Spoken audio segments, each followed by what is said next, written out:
Du patchwork depuis très longtemps, j'anime des groupes, je fais aussi des cours à la boutique. Enfin, je faisais des cours à la boutique puisqu'on a changé un petit peu de façon de faire aujourd'hui.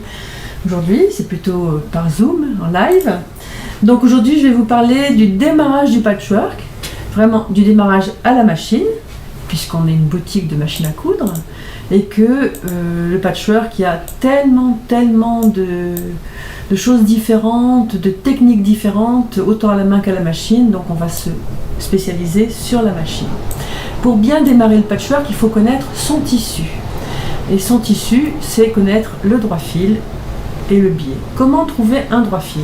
Lorsque vous achetez un métrage de tissu, vous avez forcément des lisières. Alors vous savez comment le tissu est fait, comment il est tissé. Sur un métier à tisser, vous avez les fils de chaîne qui sont installés. Et ensuite, vous avez la navette qui va tisser entre les fils de chaîne, horizontalement, perpendiculairement et par rapport aux fils de chaîne. Les fils de chaîne sont très tendus sur le métier et le tissage avec la navette va être un peu plus souple. Donc, quand vous regardez le tissu que vous avez acheté et que vous regardez les lisières sont parallèles, ce sont parallèles aux fils de chaîne. Ce sont les fils de chaîne. Et le tissage va se faire justement entre les fils de chaîne. C'est le fil de trame. Donc le fil de chaîne qui est très tendu, c'est le droit fil. Et le fil de trame s'appelle le contre-fil. Il sera légèrement plus souple. Donc si vous prenez un morceau de tissu qui a été coupé, acheté, vous avez forcément les lisières sur le côté qui sont plus serrées. Je ne sais pas si vous voyez bien. Tu as tourné la caméra, juste voilà. Comme ça? Non. Comme ça. Non mais c'est bon, continue, je vais juste passer derrière toi pour la régler. Continue ton explication. Donc vous avez, parallèlement à la lisière, vous avez les fils de chaîne, donc le droit fil. Et si vous tirez dessus, c'est très tendu. Il n'y a quasiment pas de souplesse. À ça, parce que quand tu y touches, oui, ça bouge. Ça bouge, voilà. Et là, tu es juste devant la machine. Oui. Et merci. Et si vous tirez perpendiculairement aux lisières, vous voyez que c'est légèrement plus souple. C'est le contre-fil. Ce sont les fils de trame. Si vous vous mettez en biais à 45 degrés par rapport à la lisière, eh bien vous avez le biais. Et c'est ce qu'on va utiliser par exemple pour faire du biais quand on veut faire un arrondi ou finir sur un arrondi. Quand vous n'avez pas, alors si vous coupez vos tissus et que vous devez enlever la lisière, je vous conseille de prendre une épingle à nourrice et de l'épingler dans la longueur, dans le sens parallèlement à la lisière. Comme ça, vous aurez un repère et vous saurez quand vous prenez votre tissu que la lisière était dans le même sens que votre épingle à nourrice. Mais si vous vous retrouvez par exemple avec un tissu qui est déjà coupé, un petit bout de tissu, et que vous ne savez pas dans quel sens est votre lisière, ni votre droit fil, donc, vous allez jouer sur l'extensibilité du tissu. Vous tirez perpendiculairement, horizontalement, vous voyez qu'horizontalement j'ai un petit jeu, là je suis en contre-fil, là je suis en droit fil parce que j'ai vraiment pas d'extensibilité, et ensuite mon biais. Ça c'est quand je peux voir facilement. Si j'ai mon tissu qui est vraiment mal coupé, je peux, une autre technique, effranger mon tissu. Sur un côté, vous tirez les fils, vous voyez, vous tirez les fils jusqu'à ce que vous ayez enlevé tous les fils pour avoir votre fil de bord continu, le tissage. Et là, vous voyez, vous avez votre ligne bien dessinée, vous voyez, mon tissu effrangé. Et là, je sais que je suis soit en chaîne, soit en trame. Donc je vais tirer et je vais regarder dans quel sens. Et bien là, je suis en droit fil parce que j'ai pas du tout d'extensibilité, alors que là, en contre-fil, mon tissu bouge légèrement, vous voyez. Et bon, et je retrouve le biais. J'ai une autre façon de faire aussi, si je veux vraiment retrouver un tissu, c'est de retrouver un droit fil, c'est de tirer un fil de mon tissu. Vous allez prendre avec une épingle, vous allez chercher un fil dans le tissage et vous allez tirer le fil. Et là, je ne vais pas le faire, mais vous tirez un fil gentiment, ça va vous faire une ligne et vous retrouverez de la même façon le droit fil ou le contre-fil. Après, à vous de tirer sur le tissu pour voir lequel côté est le plus extensible. Voilà. Et ensuite, eh bien, vous faites un repère pour le droit fil. Vous pouvez tirer un trait, par exemple, avec une craie ou un crayon et marquer votre droit fil. Ça, ce sont les repères qui sont indispensables lorsque vous allez avoir besoin de couper vos tissus. J'ai une petite. Oui. C'est juste pour te dire que j'avais une petite question, mais voilà, j'ai juste une question qui n'est pas posée par tout le monde, mais moi j'ai ma petite question. Est-ce que on a un droit fil sur toutes les matières? Alors ça n'a rien avec le patch, mais voilà. On a un droit fil aussi sur les tissus jersey. Alors les tissus tissés, là, les cotons, tout ça, tous ces tissus qui sont tissés avec deux fils différents, qui sont croisés. Ça c'est facile. Les tissus jersey, par exemple, ils sont tricotés. Il n'y a qu'un seul fil. Donc si vous arrivez à voir, même avec une loupe, si vous voyez les colonnes du tricot, c'est le droit fil, et le tricoté, c'est le contre-fil. Voilà. Et après, vous avez le biais de la même façon. Mais il n'y a qu'un fil, alors que là, il y a 2 fils de tissage. Le jersey, c'est un tricot. Donc on est... Bon, c'était ma petite question du jour. J'en pose toujours une. Il y a aussi un droit fil dans les tissus, dans les jerseys. Et d'ailleurs, vous remarquerez sur certains jerseys que quand vous tirez d'un certain côté, c'est très peu extensible, et un autre, vous prenez le perpendiculaire, c'est beaucoup plus extensible. Parce que vous avez le droit fil et le contre-fil de la même façon. Très bien, je te remercie. Je t'en prie. Alors maintenant qu'on s'est trouvé le droit fil, on va pouvoir couper à la règle ou au ciseau. Mais aujourd'hui, on va apprendre à couper avec un cutter et une règle. Voilà, donc je vais prendre mes tissus, je vais me mettre, on va couper d'une façon très simple. Aujourd'hui, on va faire un démarrage de patchwork avec des carrés. Donc, ce qu'on appelle, là, vous voyez, il y a 9 carrés, ça s'appelle en patchwork 9 patch, c'est-à-dire 9 carrés en fait. On fait des blocs comme ça, et ensuite on les assemble, et on a un patch de carrés, voilà. Il y a une autre façon aussi de faire, que je vais vous montrer, c'est avec un entoilage. Un entoilage qui est déjà délimité avec des petits carrés. Et là, on verra aussi comment faire avec cet entoilage. Pour l'instant, on va couper les tissus. Alors, on a ici moi j'ai 2 cutters. Parce qu'il faut effectivement un matériel qui est spécifique au patchwork. Exactement. Il vous faut une planche de coupe. Une planche de coupe qui est une planche particulière, puisque chaque fois que vous coupez, la planche se cicatrise. Oui, parce que tout le monde sur la table, ça risque d'être un problème. Et exactement, sur la table, vous abîmez le cutter à la table. Cette planche de coupe, elle est très très bien parce qu'elle est graduée en centimètres. Vous voyez, vous avez des carrés gradués par centimètre, puis par 5 cm qui sont plus grands.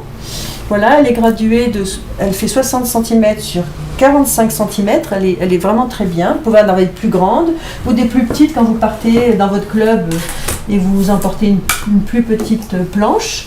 Vous avez ensuite des règles. Alors vraiment, la règle de base, c'est la règle qui va avec votre planche, 60 cm sur 60 cm de long sur 15 cm de large. Vous avez ensuite la petite règle carrée qui fait aussi 15 cm. Elle est là. 15 cm de côté. Ces 2 règles, alors celle-ci elle a un angle qui est tracé à 45 degrés, très utile pour les coupes en biais. Sur la grande règle, vous avez les coupes à 30, 45 et 60 degrés ou inversement. Voilà. Et on a aussi une autre règle carrée, celle-ci elle fait 16 cm de côté, elle est très bien aussi, 16 cm de côté, et elle est graduée aussi en centimètres et par 2 cm, les carrés de 2 cm, donc elle est aussi très intéressante, et elle a les 3 angles, 60, 45 et 30 degrés, ce qui est très utile quand on fera les triangles. La prochaine fois on verra les triangles. Cette fois-ci on démarre avec les carrés. Autre chose, alors je vais vous montrer comment couper, mais je vais vous parler des cutters maintenant. On a des cutters qui sont des cutters japonais qui sont excellents. Quand vous coupez avec un cutter, il faut que vous preniez l'habitude réflexe, aussitôt que vous posez le cutter, de rentrer la lame. Quand vous avez une lame qui ne se rentre pas, il faut que ça devienne un réflexe parce que c'est dangereux. On arrive un jour ou l'autre à se couper un doigt, ça m'est arrivé. Ici, nous, on a des cutters à la boutique qui sont vraiment très très bien parce qu'on n'a pas besoin de rentrer la lame, elle se rentre automatiquement. Elle ne sort que lorsqu'on appuie dessus pour couper. Donc ça, c'est vraiment très intéressant. Et ce cutter a aussi quelque chose de particulier, c'est qu'il a 2 positions de lame, soft et hard, c'est-à-dire qu'avec soft, vous allez couper une épaisseur de tissu, et avec hard, la lame sortira davantage et vous allez pouvoir couper plusieurs épaisseurs de tissu. Là, vous avez une lame de 45 mm de diamètre, et sur ce petit cutter de 28 mm de diamètre, vous allez pouvoir, de la même façon, soft et hard, une épaisseur ou plusieurs épaisseurs, mais vous allez pouvoir couper en arrondi, parce que la lame est plus étroite, le diamètre est beaucoup plus petit, 28 mm. Donc c'est vraiment des cutters de base à avoir, et ils sont vraiment très très bien. Je fais de la pub parce que je m'en suis servi et vraiment je les trouve. Et ce sont des lames japonaises. Voilà, ce sont des lames japonaises, ce sont des cutters japonais. Autre chose aussi, parce qu'on se sert aussi de ciseaux, on a une marque japonaise qui s'appelle Kai, qui est sur le site. Et alors, qui va être sur le site. Qu'on vient de recevoir, que j'ai testé. Et alors, je ne sais pas si vous allez entendre le bruit, mais j'adore son bruit. Il coupe comme un rasoir. Ah ben c'est magique. Les lames sont, on peut les faire aiguiser. C'est vraiment des super ciseaux, absolument magnifiques et qui se tiennent bien à la main, qui sont pratiques à utiliser. Vous voyez la forme, elle est ergonomique et on peut facilement couper sur la table avec la main, le poignet qui n'est pas tordu. Donc vraiment, je vous fais la pub pour ces ciseaux, mais je les ai essayés, ils sont très très bien. C'était l'instant commercial. Voilà. Maintenant, comment va-t-on couper? Alors, quand vous faites des carrés, on commence déjà par couper des bandes. Alors, moi je vais vous montrer autre chose parce que alors les bandes. Je vais faire des bandes pour le... Où est-ce qu'ils sont passés mes modèles? Voilà. Je vais faire des bandes de 5 cm. Je vais vous montrer par exemple une bande de 5 cm. Là, vous voyez que là j'ai ma lisière ici. Donc je vais couper parallèlement à ma lisière. Je vais mettre mon cutter. Alors, j'ai juste une petite question. Oui.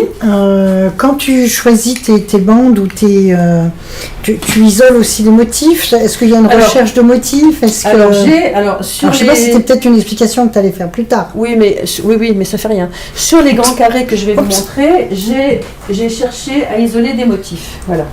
J'ai mis des motifs, j'ai découpé... Oui, c'est pas découpé... alors on peut, voilà. Dans l'esprit de la récupération, on peut très bien faire un peu tout. Mais oui, là... Sur celui-ci en particulier, comme j'avais des tissus à motifs, j'ai travaillé sur les motifs. Et comme j'ai coupé des carrés de 15 cm de côté, je n'ai pas pris ma grande règle, j'ai pris ma règle carrée, pour avoir directement mes motifs centrés au milieu du carré. Donc ça, on va le faire aussi. Je veux juste vous montrer un démarrage de bande à couper.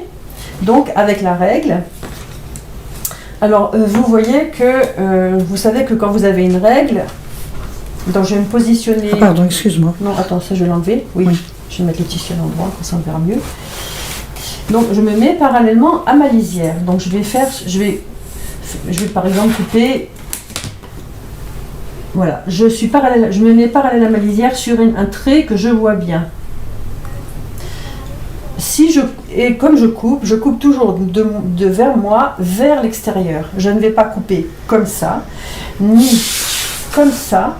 Je vais couper perpendiculairement à moi, comme ça. C'est comme ça que vous allez vous protéger.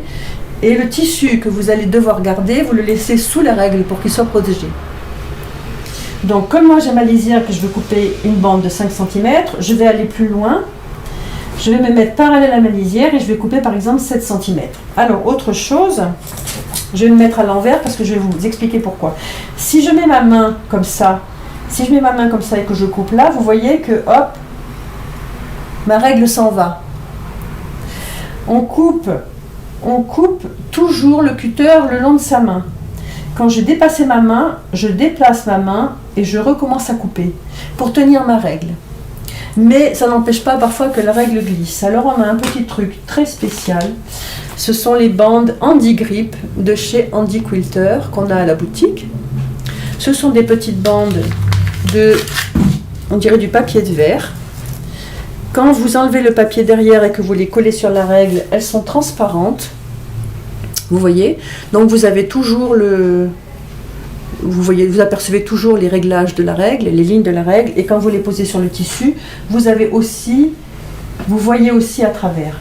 Et ces bandes-là, eh bien regardez, elles agrippent le tissu et ma règle ne bouge plus. Je vais juste éteindre ici pour voir si. Oui. Ce qui fait que ça fait une. Oui, ça fait un reflet. Donc j'ai collé des petits carrés, vraiment, il n'en faut pas beaucoup. J'ai découpé des petits carrés que j'ai collés sous ma règle. Vous voyez? On les voit là. Et du coup, regardez, je mets ma règle à l'envers sans les petits carrés, ma règle bouge. Je mets la règle avec le scratch, ça ne bouge plus. Et là, vous allez pouvoir faire une coupe précise et sans décaler la règle.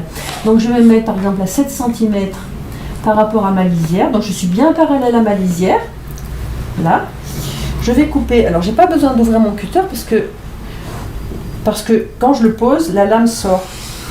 Regardez cette petite merveille. Vous voyez, mon tissu est parti avec la règle et il est parfaitement coupé. Donc maintenant, je vais rectifier à 5 cm pour enlever ma lisière. Donc je me mets le bord qui est net à 5 cm. Voilà. Et je vais couper de nouveau. Vous voyez, j'ai la main sur la règle. Je coupe le long de ma main.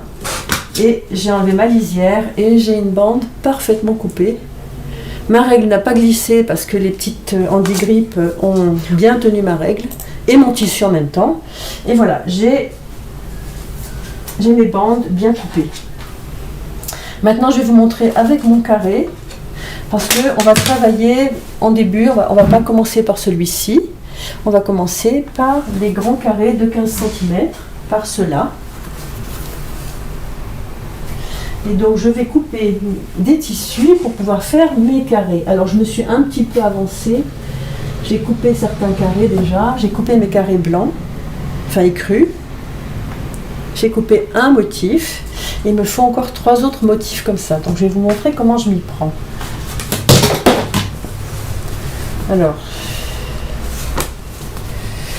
donc j'ai toujours de ce côté-là ma lisière, oui. J'ai juste une question, comme ça je réponds un petit peu au fur et à mesure. Est-ce qu'on a testé les cutters version gaucher? Alors, je ne suis pas gauchère, mais je pense qu'il n'y a aucun souci. Je vais faire comme si j'étais gauchère. Donc je pense qu'il faut non, il ne faut pas inverser la lame. D'accord, alors j'ai dit une bêtise. Certains, tu les inverses. Mais là, non, regarde. Alors, je fais comme si j'étais gauchère. Donc, je mets ma règle. Parce que les gauchères, elles coupent la règle dans le sens. Oui, inversée. Voilà. Et là, ça marche parfaitement bien et je ne suis pas gauchère. Donc, je ne vous écris pas, vous avez la réponse. Il est parfaitement adapté aux droitiers et aux gauchères et aux droitières, aux gauchers et droitiers. Et vous voyez que c'est d'une simplicité enfantine. Moi, j'ai des amies qui sont gauchères et je vois qu'elles sont toujours un petit peu à peiner avec leur cutter et à changer la lame de sens et tout. Là, c'est parfait, vous voyez. C'est parfait, ça coupe tout seul et vous pouvez le mettre aussi bien à droite qu'à gauche. Voilà. Donc là, je voudrais trouver un motif pour le mettre dans ma règle de 15 cm de côté, puisque j'ai fait des carrés qui font 15 cm de côté. Donc ce qui est intéressant, c'est que je vais... Ah, j'ai laissé le papier sur la règle. J'ai peut-être enlevé. Oui, parce que quand même... J'ai déjà un motif comme ça. Je vais prendre ce soleil là. Enfin, ce soleil, je ne sais pas trop ce que c'est très joli. Donc voilà. Vous voyez que j'ai déjà découpé. Alors oui, quand on cherche des motifs, c'est vrai qu'on perd un peu de tissu, mais ces tissus-là, on peut après les utiliser en bande ou... Merci. Après, tout dépend, voilà, c'est ce que je disais un petit peu tout à l'heure. Tout dépend si on fait vraiment de la récup à 100%, voilà. Ou si on fait un patch en version autre. Chaque bout de tissu peut être réutilisé d'une autre manière. Exactement. Et puis là, les petits carrés, après, moi je peux utiliser ces morceaux de tissu. Exactement. Donc là, qu'est-ce que j'ai fait de la règle ? Là, voilà. Donc là, j'ai une règle de 15 cm de côté, comme la grande qui fait 15 cm de largeur. Donc comme j'ai coupé, je peux avoir coupé des bandes... Descends, ta caméra elle est là. Oui, c'est bon. Oui, c'est 15 centimètres. Oui. Voilà, et donc je veux centrer mon motif au milieu de mon carré. On va la perdre. Bientôt, vous allez la retrouver là, au bout de la boutique. Je vais courir après avec la caméra. Voilà, c'est ça. Et bon, vous me voyez avec mon tissu là. Voilà, je voudrais utiliser ce soleil. Mais je vais poser ma règle et puis je vais centrer par rapport aux pointes. Je vais regarder, voilà. Là, je suis bien. Eh bien, je vais... Alors, je peux couper les 4 côtés en utilisant mes 2 mains. Je suis droitière. Je vais plutôt... voilà. Oui, là, tu es un peu dans le vide. Je suis un petit peu au bord du... Voilà. Alors, je fais les 2 côtés qui me sont à l'aise pour ma main. Voilà. Et bien, tiens, j'ai pas mis de scratch en dessous. Ah, ben tu l'as senti, donc c'est l'idée. C'est l'objectif. Voilà. Tu vois avec et sans. Je vais tiens, avec les bons ciseaux. Merci. Et c'est du paillage en papier de verre. Alors n'utilisez pas vos ciseaux de couture, hein, surtout les beaux ciseaux japonais là qui coupent si bien. Je vais en utiliser d'autres. Voilà, je vais mettre tout simplement, merci, 2 petits carrés de scratch. Voilà. Et ça, celles qui font du patch le connaissent aussi pour travailler avec les règles, pour piquer avec les pieds règles. Exactement, exactement. À l'origine, c'est fait pour les règles de patchwork, des règles de quilting. Mais ça va super bien pour les règles pour couper, parce que on a toujours les règles qui bougent, qui glissent un peu suivant comment on tient son cutter. Et après, ben voilà, il nous manque un peu de tissu. Il faut recouper parce que la coupe n'est pas droite. Et là, j'arrive pas à attraper le. Donc voilà. Alors, on va la mettre. J'aime bien quand c'est droit. Ah, je sais pas quoi dans le bon sens. Ça me colle au doigt. Peut pas être plus droit. Voilà. Donc, on reprend la coupe. Cet angle est bien coupé. Donc je vais tourner. Oui. Non, c'est cet angle-là. Voilà. Voilà. C'est lui. Si tu veux le soleil complet. Oui, il n'était pas centré là du coup. Donc je repose ma règle bien comme il faut sur l'angle là, sur les 2 bords que j'ai bien coupés, ces 2 bords-là. Et je n'ai plus qu'à terminer. Et vous voyez, mon tissu et ma règle ne bougent plus. C'est vraiment parfait. Entre la règle, le cutter et les scratchs, j'ai un carré vraiment parfait. Donc il m'en reste, j'en ai 2, il m'en reste encore 2 à couper. Donc je vais utiliser celui-là, qui a des jolis motifs floraux. Voilà, lui aussi, je l'ai un petit peu, vous voyez, découpé. Je vais prendre cette fleur jaune là, qui est jolie. Je la mets au centre de ma règle. Voilà, et là je vais couper mon tissu et c'est super parce que ma règle ne bouge pas. Je pense que vous voyez bien. Voilà, je peux aussi tourner. Et par contre, le 4e, je peux couper un petit peu plus large. Voilà, et je vais me repositionner comme il faut. Même le tissu a collé à la règle, c'est parfait, il n'a même pas bougé. Et hop! Alors, une simple question aussi. Tu as vérifié ton droit fil avant? Oui, je m'étais mise. Alors, c'est vrai que là, je ne vous l'ai pas dit. Sur le tissu d'avant, je vous l'ai montré par rapport à la lisière. Mais tu avais ta lisière? Ok, c'était la bonne question. Je suis parallèle à ma lisière. J'ai la lisière de ce côté. Je l'ai bien gardée. Je l'ai bien gardée parce qu'elle me sert de guide. Et là, je me suis vraiment mise parallèle à la lisière. Effectivement, j'ai gardé mon droit fil. C'est très important. Et vous verrez que quand on va travailler sur les triangles, le droit fil est vraiment aussi très important. Si vous voulez que le patch ne se déforme pas, couper ces morceaux en tenant compte du droit fil, c'est vraiment l'idéal. Donc j'ai 1, 2, 3, je vais prendre celui-ci. L'assemblage.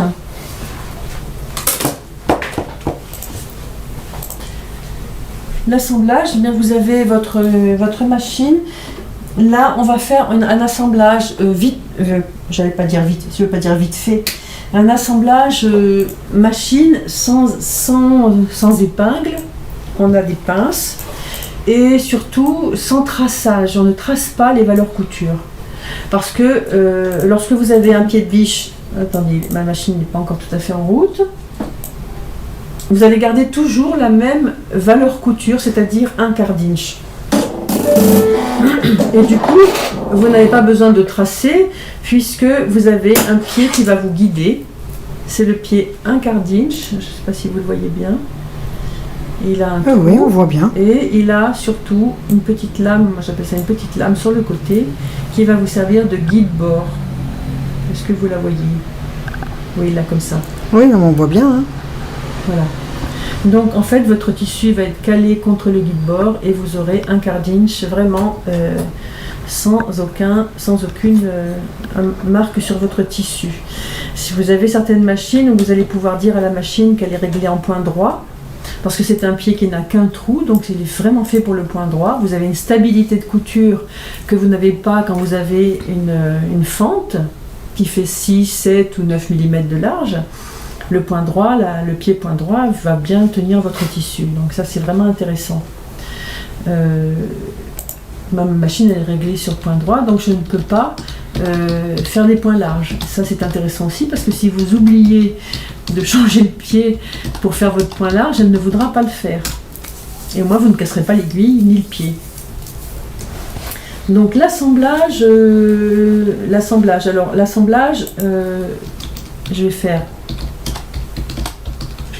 un carré blanc, un carré de fond et un carré de couleur.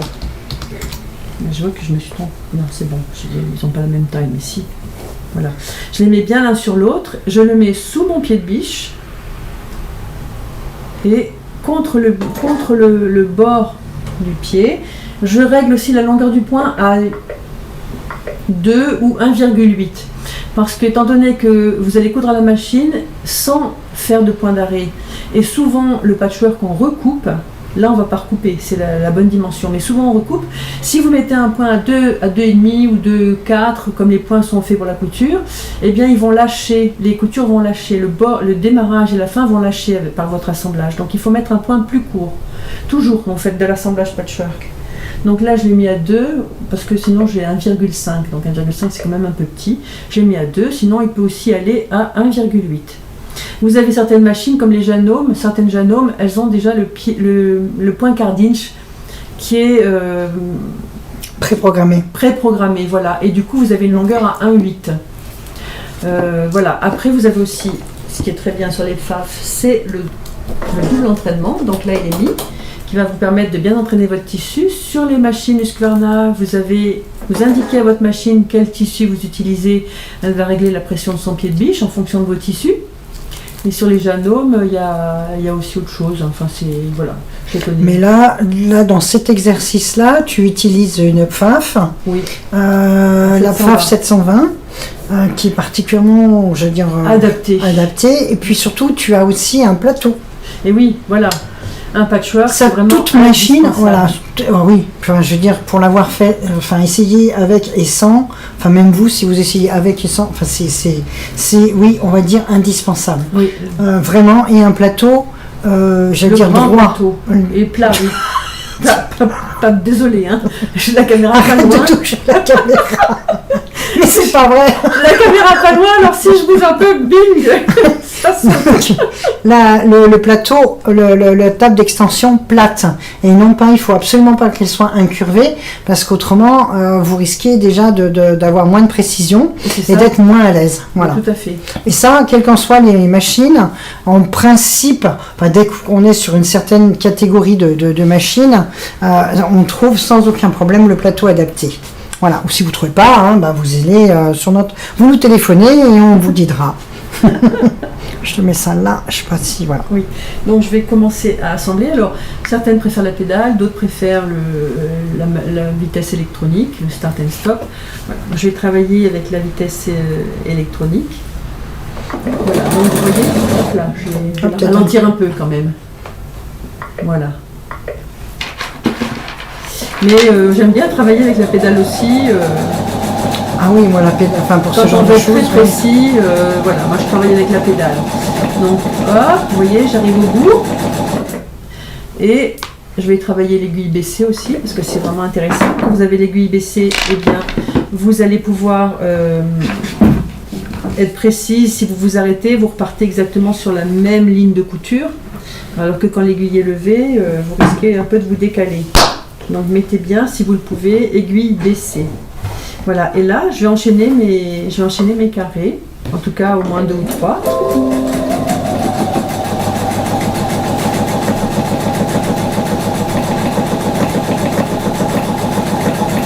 Et je vais faire mes lignes. Alors, étant donné que j'ai déjà fait des carrés, j'ai fait des 9 patchs, j'ai fait un 9 patch avec 5 blocs de couleurs et 4 blocs colorés. Donc, si je veux qu'ils se suivent bien, alors attendez, voilà, vous voyez, enfin, vous ne les voyez pas en entier, mais c'est pas grave, voilà. Et je vais faire l'inverse, je vais faire 5 blocs de fond écru et 4 blocs de couleurs. Donc, il faut que je coupe les 2 premiers, là. Voilà. Hop, j'aurais pu couper avec les ciseaux, mais non. Voilà, les ciseaux de la machine. Je vais rajouter là un bloc écru de l'autre côté de mon bloc de couleurs. Et je les mets bien bord à bord puisqu'ils sont coupés exactement à la bonne dimension. Là je continue, je vais couper, je vais avancer un petit peu puis je vais couper. Voilà. Faisons point d'arrêt. Et j'avance. Non. J'ai défilé, c'est pas grave. C'est parce que je fais une photo derrière toi, ça te perturbe. Oui. non, c'est pas la peine de couper, on a un super coupe-fil, mais j'ai pas besoin, vous allez voir, l'enfilage de cette machine est absolument magnifique. Hop, et voilà, elle est enfilée. Un fil aiguille. Bon, allez, je recommence. Pas de point d'arrêt pour ce genre de... Non, on fait pas de point d'arrêt. C'est pour ça qu'on fait un point long plus court.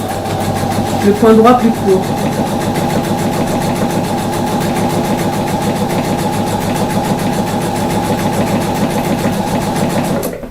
Un petit peu encore. Voilà. Et là, je vais reprendre celui-ci. Et celui-ci... Vous avez 2 lignes, cette fois-ci je fais 2 lignes avec 2 carrés écrus et un carré de couleur et une ligne avec un carré écru et 2 carrés de couleur. Vous allez voir, c'est pour le l'assemblage du patchwork. Et là tu as la genouillère pour pouvoir... Non, là non. Je pourrais la mettre, hein, mais je l'ai pas. Je l'ai pas, mais c'est vrai que j'ai la genouillère électronique. Là, il se lève tout seul quand j'arrête de coudre. C'est vrai que j'aime beaucoup la genouillère électronique. J'ai pris l'habitude de cette genouillère. Alors là, voilà, il me reste. Et quand j'aurai fait mes 3 lignes, puisque vous avez un 9 patch, vous avez 3 lignes de carrés. Donc je fais mes 3 lignes de carrés. Ensuite, on va passer au repassage, qui est très important. Est-ce que tu peux me brancher le fer, Patricia, s'il te plaît? C'est fait. Wow, c'est super.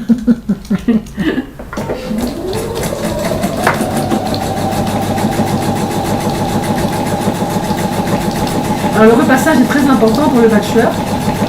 Alors, il ne faut surtout pas déformer les blocs. Mais il y a une façon d'ouvrir ou de coucher les coutures qui vont vous permettre après de bien assembler les différentes lignes de patchwork. Donc là, il me reste encore ici. Si je mettais endroit contre endroit, ce serait mieux.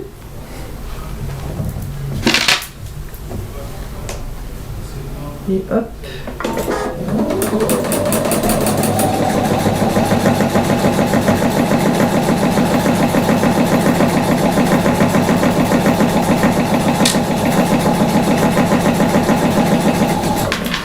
Voilà, et là, si vous regardez mes valeurs couture, elles sont toutes identiques.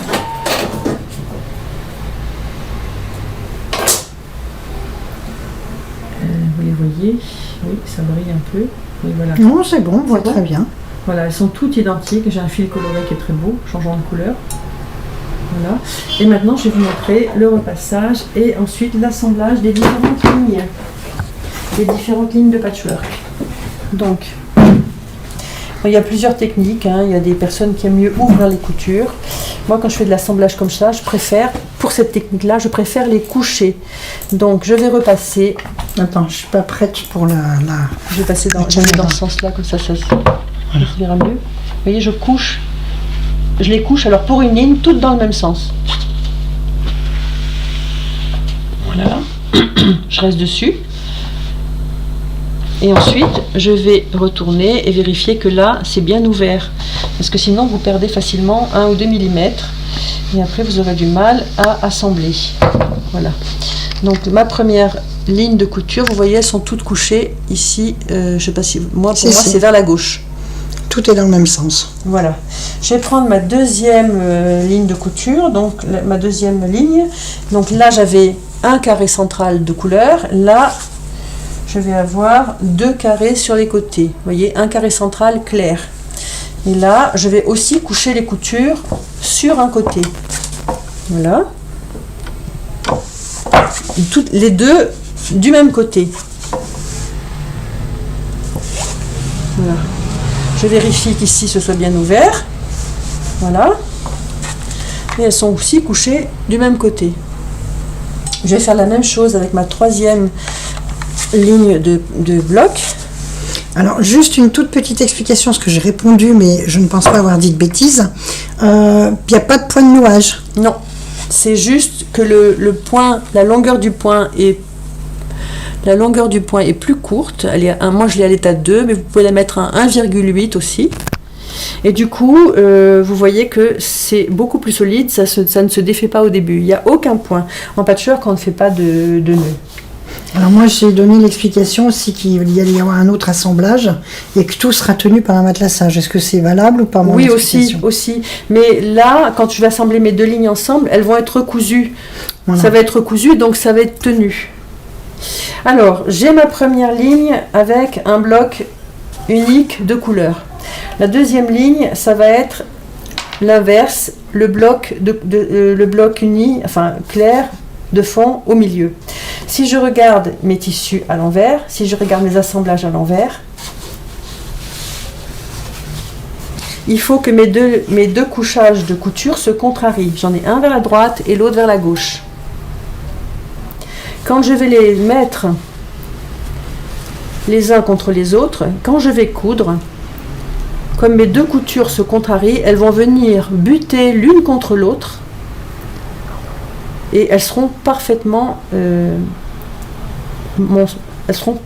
assemblées. Il n'y aura pas de différence là, il n'y aura pas de décalage.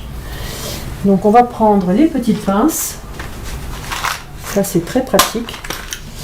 Ça vous évite de coudre sur les épingles et d'abîmer l'aiguille et la machine.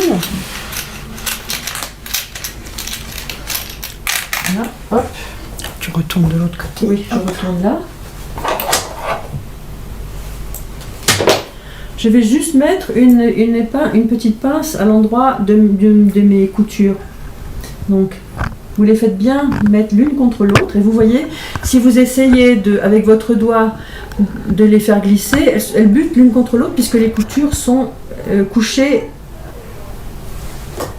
à l'opposé. Et donc, c'est tout ce que vous avez à faire. Si vous avez bien respecté que vos carrés sont bien coupés, que votre valeur couture est toujours la même, vous n'allez avoir aucun souci d'assemblage sans chercher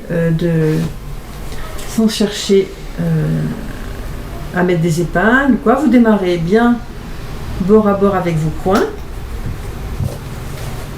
Hop, je cherche la pédale, mais non. Voilà. Et là, je vais aller tranquillement. Vous voyez, j'ai mis aucune épingle, que ma petite pince pour maintenir. Alors, quand j'arrive près de ma petite pince, je m'arrête. J'enlève ma petite pince et je continue. Je fais attention que ma couture reste bien couchée. Vous voyez, je n'ai rien fait de spécial. Ça ne gondole pas. Ça va super bien. Là, je m'arrête pour enlever ma petite pince. Je vais me recaler parce que mon tissu, là, il faut que je le remette un peu droit. Voilà. Là, hop. C'est parti. Voilà. Je me remets, voilà, vous vous arrêtez, hein, si vous avez la pédale, voilà, il faut bien remettre bord à bord, voilà, et là j'y vais,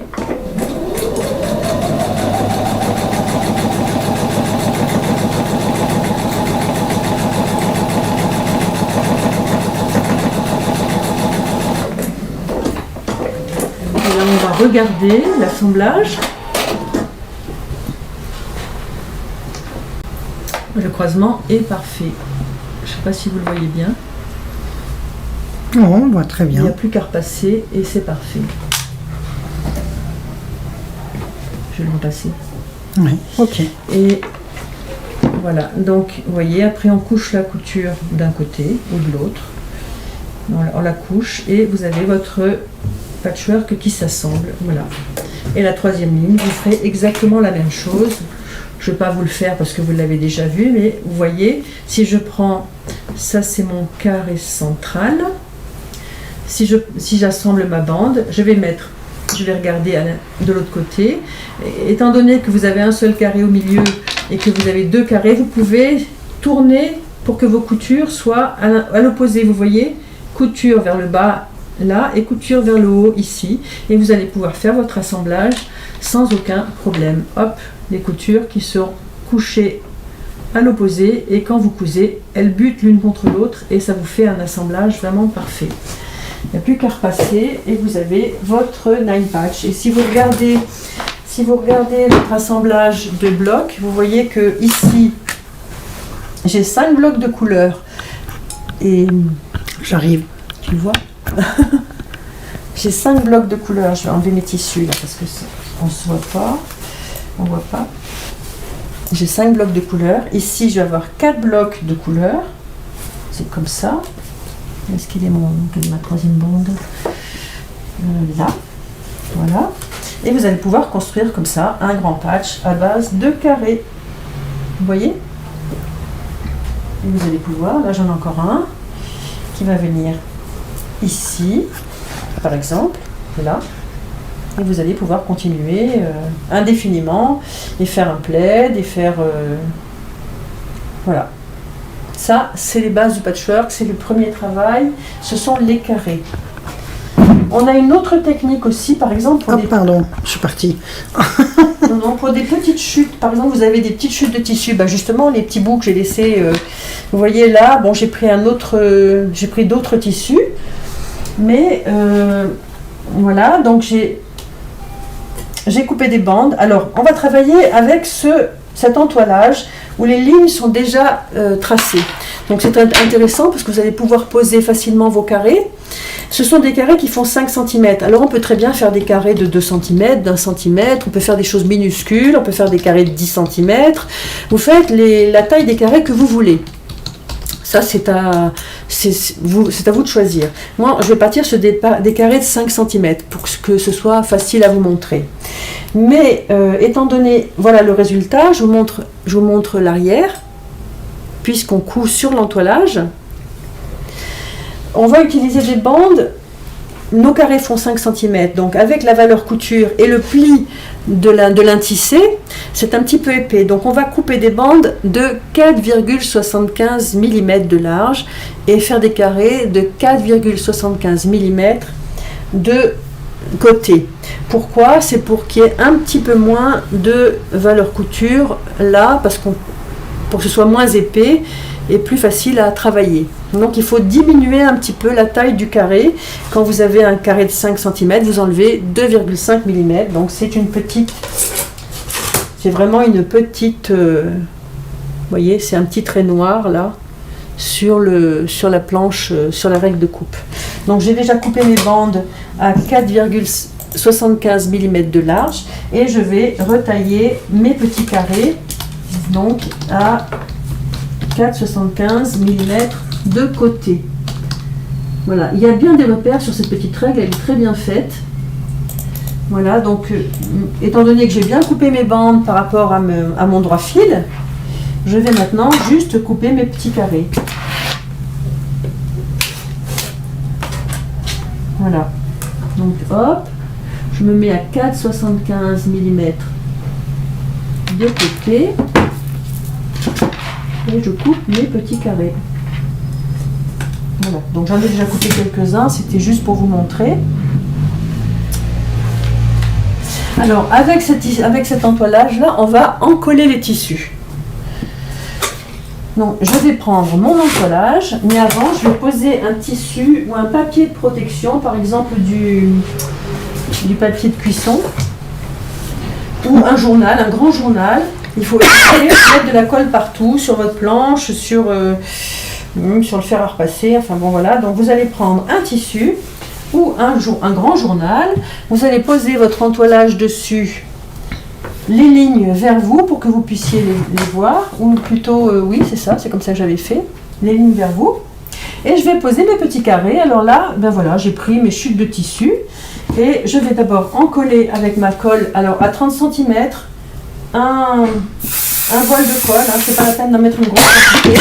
Pardon. Et vous allez centrer vos petits carrés qui sont un petit peu moins grands que 5 cm de côté, vous allez les centrer sur votre tissu, sur votre entoilage. Je ne sais pas si vous voyez bien. Voilà, je vais prendre des petites rayures.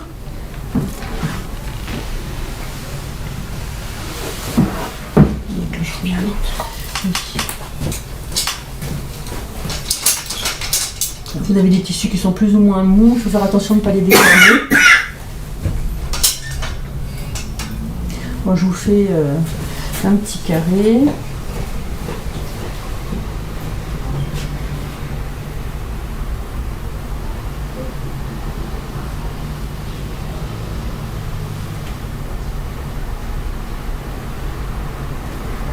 Voilà, ça c'est une façon aussi de récupérer vos tissus et de faire des choses précises en étant bien aidé par les marques de l'entoilage.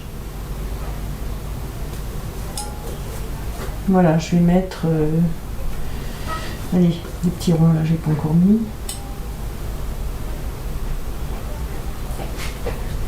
Voilà, vous voyez ? J'ai juste posé mes tissus et vous remarquez qu'il y a un petit espace entre chaque carré. C'est mes 2,5 mm de moins sur mon carré de 5 cm qui me permettent d'avoir un petit espace. Et maintenant, je vais tout simplement plier sur la ligne des 5 cm, sur cette ligne-là. Je vais plier en gardant bien mes tissus à l'intérieur. Là, vous voyez, j'ai la ligne, je la vois. Je vais plier.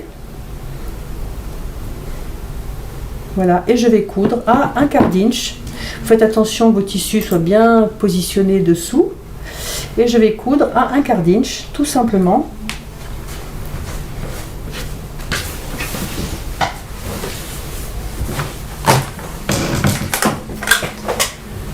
Voilà, hop.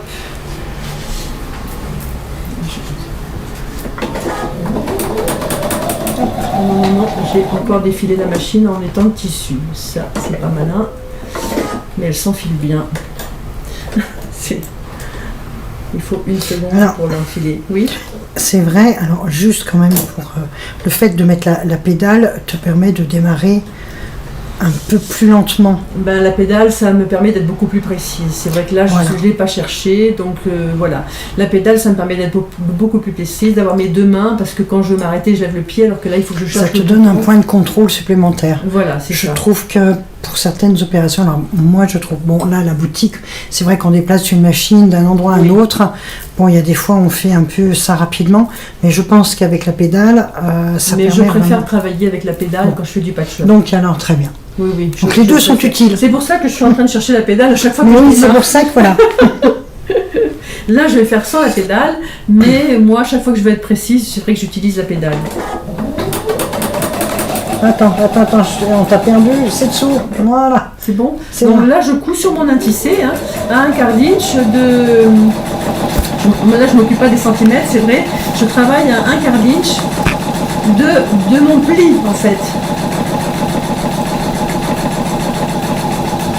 Voilà. Et je peux, comme ça, coudre des kilomètres. Je peux aussi faire un assemblage de petits carrés comme ça et les assembler ensuite mes carrés. Donc là, je vais tout simplement continuer. Je vais juste ouvrir un petit peu comme ça. Je vais plier sur l'autre ligne. Là. Sur ma ligne de 5 cm.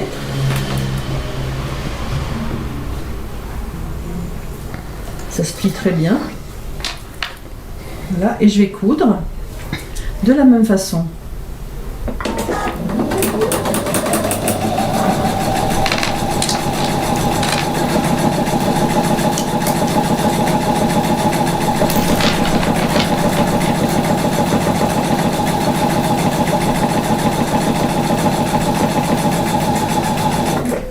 Voilà. Alors après, il y a une petite opération à faire. Je vais changer de place parce que j'ai besoin du fer à repasser. Parce que là, il faut impérativement ouvrir les coutures et les replacer à plat. Étant donné que vous avez l'épaisseur du tissu, mais aussi l'épaisseur de l'intissé, il faut faciliter la tâche d'assemblage. Donc je vais passer ma lame de ciseaux au milieu du pli, là. Et comme j'ai un peu collé beaucoup, il faut que j'arrive à le tissu. L'intissé est collé, j'en ai trop mis, j'ai dépassé un peu trop. Alors attendez, hop, je vais tout simplement couper le bord. Voilà, je peux aussi couper le bord comme ça, du pli. Non, tu aurais pu le faire au cutter. Ah non, ça va mettre de la colle, non. Ça risque de mettre de la colle, oui. Non, je vais couper comme ça. Je peux le faire au cutter aussi, hein. Je vais faire la prochaine au cutter, ça ira bien mieux. Voilà.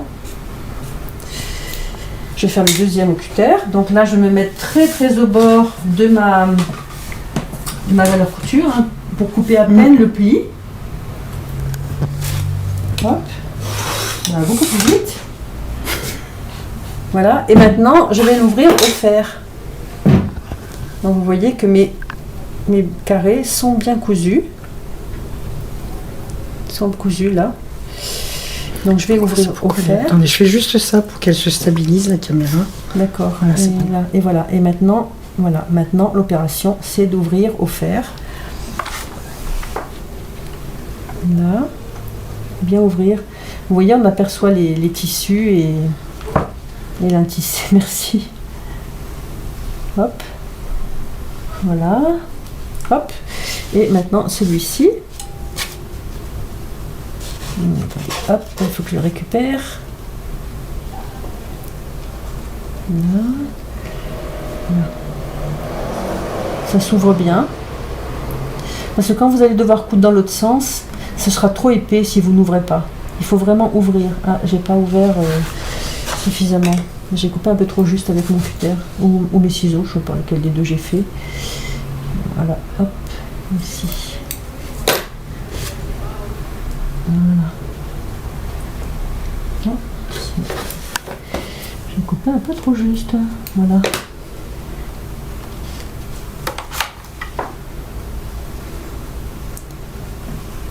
Voilà. On est au bout.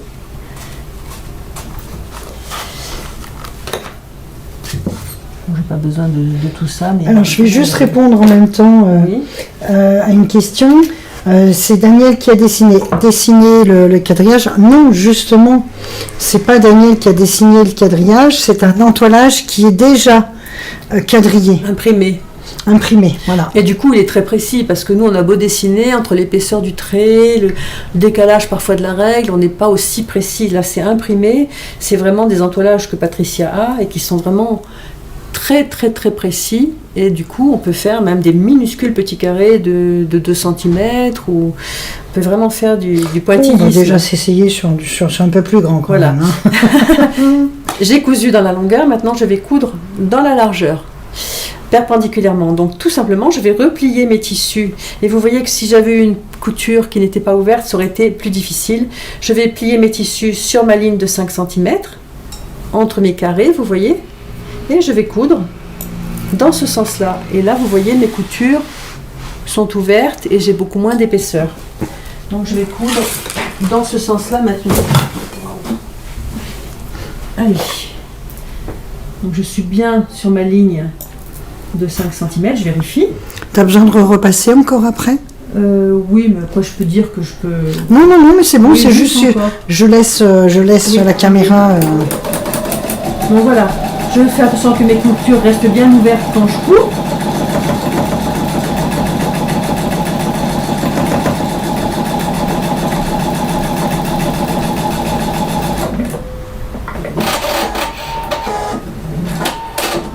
Je vais faire ma deuxième couture, vous voyez la première est faite.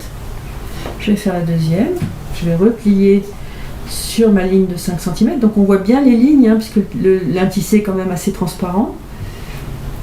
Voilà, et du coup vous avez quelque chose de très très précis.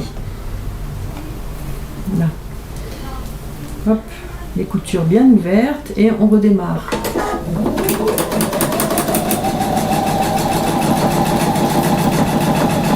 Alors j'ai une toute petite question qui est peut-être effectivement qui peut être intéressante pour tout le monde. Est-ce que, donc je pense que là l'assemblage rend un petit peu l'ouvrage un peu raide, oui, mais au lavage ça va s'assouplir. Ça s'assouplit quand même avec cet entoilage, et puis après vous mettez le molleton. Oui, ça fait un effet avec le molleton et tout ça, ça fait un effet, l'entoilage va être piqué, donc automatiquement s'assouplir. De toute façon, quand on utilise cet entoilage, c'est surtout pour des petits carrés. Donc plus il y a de couture, plus le tissu et plus l'assemblage est quand même plus ou moins raide. Oui. Là, voilà, c'est vrai que mais ça s'assouplit. Ça s'assouplit quand même bien. Ça sera pas aussi souple que sans entoilage, c'est sûr. Hein. Mais pour des petits carrés, pour des assemblages comme ça, c'est vraiment une très très bonne technique. Et vous voyez que surtout les carrés du milieu qui sont cousus, surtout le carré du milieu, vous voyez que j'ai un assemblage, mes carrés sont parfaitement carrés, les angles droits, c'est voilà. Ça facilite et de nouveau, là on se retrouve avec quelque chose d'épais qu'il va falloir ouvrir et repasser. Voilà, c'est exactement la même chose. Et là, surtout, ça c'est aussi non seulement là pour le repassage, mais c'est aussi quand vous matelasserez, quand vous quilterez, parce que sinon vous auriez des coutures trop épaisses et ça ferait trop de différence d'épaisseur pour matelasser. Donc là, avec le lin tissé, il faut ouvrir les coutures. D'accord. Voilà. Donc, c'est pas la peine que je vous remontre une deuxième fois comment ouvrir les coutures. C'est la même chose dans l'autre sens. Non, c'est un... Mais voilà. Et si vous voulez ne travailler que sur des petits carrés comme ça, vous coupez votre entoilage à 1 cm autour de votre bloc. Et ensuite, eh bien, vous pouvez réassembler sur la ligne extérieure des 5 cm, vous rassemblez les blocs entre eux et vous faites un patchwork de la taille que vous voulez. Et là, c'est vraiment une récupération de tous vos chutes de tissus, surtout qui sont des tissus qui sont plus ou moins qui se déforment. Là, ils sont collés, ils sont cousus, ils sont tenus par l'entoilage et vous pouvez vraiment faire des très jolies choses, travailler sur les valeurs de couleurs, travailler sur des... Voilà, c'est... Vous allez faire vraiment des jolis petits blocs. Vous voyez, là, j'en ai un autre. Et ça fait... ça sera un assemblage. Ça permet vraiment d'avoir des angles, enfin des assemblages parfaits. Voilà, c'est ça. C'est tout tenu et effectivement, pour débuter, c'est quand même... oui. Je pense que c'est une très bonne solution entre le nine patch et ce genre de... Enfin, voilà. Ça reste aussi un nine patch éventuellement. Voilà, si vous voulez faire des petits blocs, c'est intéressant de démarrer avec l'encollage. Les grands blocs sont plus faciles à assembler. Et si vous faites bien attention à vos repassages de valeur couture, qu'elles soient contrariées pour pouvoir les assembler, vous aurez de jolis assemblages et vraiment, vous voyez, il n'y a pas de décalage, c'est vraiment parfait. Alors que si vos coutures étaient toujours dans le même sens, c'est une question qui a été posée, le décalage, ça serait automatiquement, alors un décalage d'1 millimètre ou de 2 mm, ça se voit. Ça serait décalé. Et puis surtout, vous vous retrouvez avec une grosse épaisseur d'un côté et pas d'épaisseur du tout de l'autre. Et la machine, elle est quand même pas faite pour jouer sur les montagnes russes. Les pieds de biche, ils aiment bien que l'épaisseur soit à peu près régulière.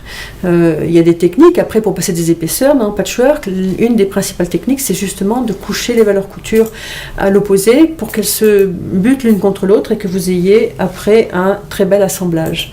Et vous voyez, j'ai pas mis d'épingle, voilà. Mais entre les carrés qui sont bien coupés, les valeurs couture qui sont couchées à l'opposé, vous pourrez démarrer très facilement et faire de jolis assemblages. Voilà le démarrage du patchwork, les blocs carrés. La prochaine fois, on verra les triangles et comment assembler triangles entre eux avec des carrés, voilà. Et comment tenir compte aussi du droit fil, du biais, ça c'est très important. Lorsque vous aurez des formes différentes dans le patchwork.